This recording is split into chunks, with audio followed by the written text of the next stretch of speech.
Peptic ulcers are painful sores in the lining of our stomach or the first part of the small intestine.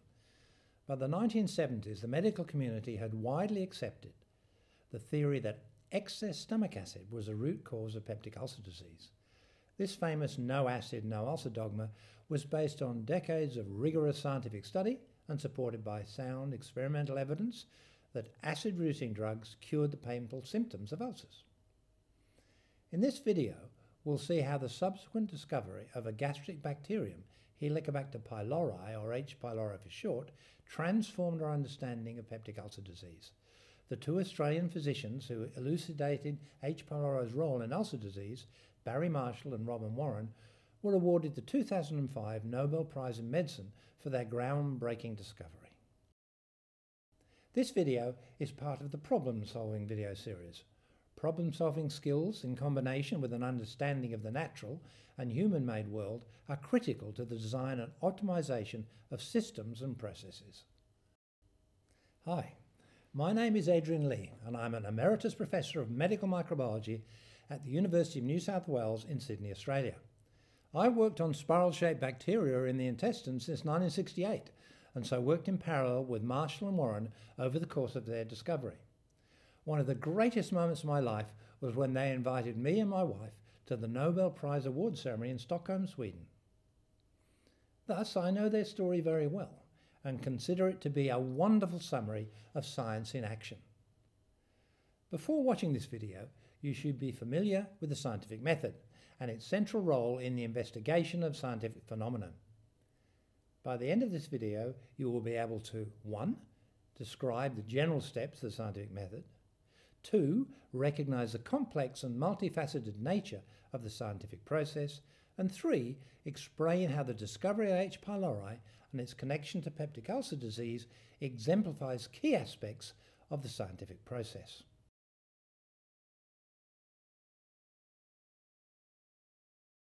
Before going into Warren Marshall's story, I first have a question for you.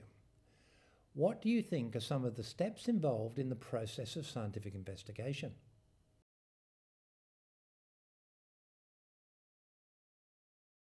Some of you might have said conduct experiments, make observations, analyse data, disseminate results, or something similar. These are all key elements of the scientific method. The scientific method provides us with an objective and systematic way to focus our inquiry and organise our curiosity. As shown here, the scientific method is often presented linearly, but really the scientific method is highly iterative and non-linear.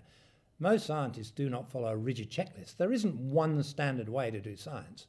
Science is a dynamic process, not a fixed methodology.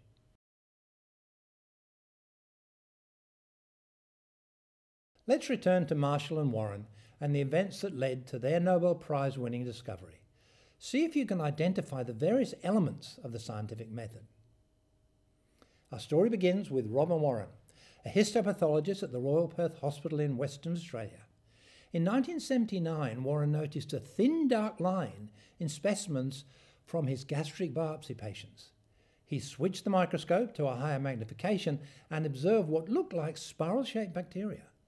He noticed the bacteria almost always associated with evidence of gastritis, or inflammation of the stomach. Warren was convinced that the bacteria were important, but at the time doctors believed that no bacteria could survive in the acid stomach, and thus showed little interest in his work. 2 years later, Barry Marshall, then a young clinical trainee in the same hospital, joined Warren in his study of gastric bacteria. Warren convinced Marshall that the spiral bacteria were significant and not just contamination from the laboratory. To further study the bacteria, they would first need to grow up cultures in the lab. This proved to be frustratingly difficult. Marshall tried culturing spiral bacteria from 30 different patients. The result was always the same, blank Petri dishes. Then, in April 1982, Warren and Marshall left for the Easter holiday. And when they returned from the 5-day break, they were surprised to find thriving bacterial growth. The problem hadn't been the culture process. The bacteria were simply slow growers. And after more than a year, Marshall and Warren finally had their bacterium. Microbiologists at the Royal Perth Hospital started identification tests and found the bacterium to be of a completely new genus. It was eventually named Helicobacter pylori, or H. pylori. As they were trying to grow the bacterium in the lab, Marshall and Warren were also trying to determine the medical role of their bacterium. They examined gastric samples from 100 patients where, to their surprise, H. pylori were found in more than half the specimens. The bacterium was almost always present in patients with gastritis and peptic ulcers. So Warren and Marshall began to suspect that gastric diseases were in fact caused by H. pylori and eagerly presented their findings to the medical community. Much to their disappointment, their bacterial theory was widely rejected and ridiculed. It was an uphill battle trying to publish their results in medical journals. Instead of backing down, Marshall and Warren sought other opportunities to spread the word. They presented their results at the European Campylobacter meeting in Brussels in September 1983. I was in the audience that day and can still recall the excitement of hearing about this new bacterium. At around the same time, an English microbiologist, Martin Skiro, successfully cultured H. pylori from biopsy specimens in his own laboratory. He convinced the influential medical journal, The Lancet, to publish Warren and Marshall's definitive paper in 1984. Again, their radical hypothesis was harshly condemned. Some criticised their lack of experimental controls, others dismissed their idea as offensive. To move forward, Warren and Marshall would need more experimental proof that H. pylori caused gastritis and peptic ulcer disease.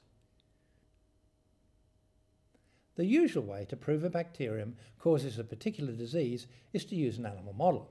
In other words, find an animal that is also susceptible to the disease. And early on, animal models for H. pylori were hard to find. Frustrated and not being taken seriously, and hindered by this lack of an animal model, Barry Marshall came up with a dramatic way to prove this point. He drank a culture of H. pylori. Marshall became ill with nausea and vomiting within a week. Endoscopy confirmed the presence of gastritis and H. pylori, and more importantly, the symptoms disappeared after antibiotic treatment. Marshall now had some evidence linking H. pylori infection of a normal stomach to gastric inflammation. Still, this did little to convince the skeptics. In science, a large sample size is important to achieve statistically significant results. This experiment with just one subject was clearly not good science. However, it certainly captured the attention of the media, and the word of the guinea pig doctor who discovered a new cure for ulcers started to spread. Marshall and Warren's finding gained significant support among members of the microbiology community, who were immune to the no acid, no ulcer dogma of the medical profession. Several microbiologists, including Martin Skiro and myself, became intrigued by H. pylori and set out to understand it better. Well after Marshall volunteered himself as a test subject, I and a colleague at MIT, Jim Fox, successfully developed a mouse model of infection using what we call the Sydney strain of H. pylori. This and other animal models provided a starting point for further studies on H. pylori and its role in peptic ulcer disease. In the early 1990s, evidence built up in support of Marshall and Warren's hypothesis. Clinical trials showed that antibiotics not only cured the symptoms of ulcers, but also prevented their recurrence. In contrast, acid reduces medication alleviated ulcer symptoms, but not their recurrence. In 1994, 15 years after Warren's initial observation, a panel from the US National Institutes of Health finally published a statement stating that the key to the treatment of peptic ulcers was detection and eradication of H. pylori. It had taken more than a decade of exhaustive research by Warren, Marshall and many others for the bacterial theory of ulcers to gain official acceptance.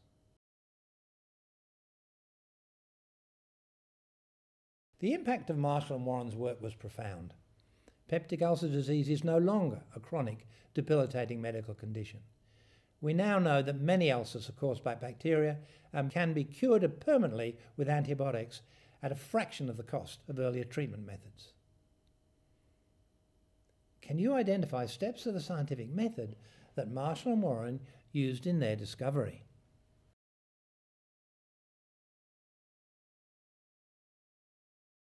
You might have noted Warren's initial observation of H. pylori in gastric biopsy samples, or his questioning of H. pylori's role in gastritis. Marshall and Warren hypothesized a bacterial cause of gastric disease, and subsequent experiments demonstrated the effectiveness of antibiotics in the treatment of peptic ulcers. Finally, they disseminated their findings amongst the medical and research community. The Helicobacter story illustrates how good science is at the heart of every important scientific discovery. However, science is only one part of the story, and as we've seen, even good data can be met with rejection. So what personal characteristics allowed Marshall and Warren to ultimately succeed despite overwhelming skepticism and negativity?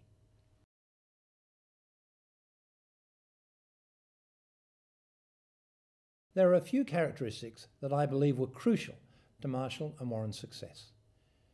Curiosity. Fundamental to the process of discovery is the insight of the individual investigator. This story is a result of Robin Warren's keen observation of a few spiral bacteria and his desire to determine their origins. Luck. From Warren and Marshall's initial meeting to the long Easter weekend away from the lab, there is no question that serendipity played a significant role in their scientific journey. Tenacity. Warren and Marshall's persistence was exemplified by their dogged determination to tell others about H. pylori even in the face of constant criticism, with Marshall even volunteering himself as a guinea pig. By turning to microbiologists and other scientists to address the questions surrounding H. pylori, they eventually gained acceptance in the medical community.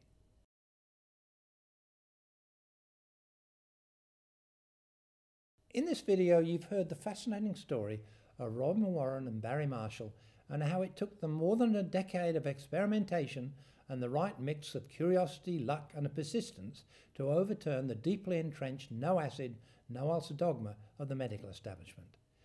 As their guest at the 2005 Nobel Prize Award ceremony in Stockholm, Sweden, I had the privilege of seeing our two heroes receive the ultimate reward in scientific research, the 2005 Nobel Prize in Medicine for their groundbreaking work on H. pylori. So often science is taught as irrefutable truth, but this story reminds us that scientific truth can and does change in the face of new evidence. Moving forward, I hope that you will bear in mind the various elements responsible for Marshall and Warren's success and apply them to your own learning.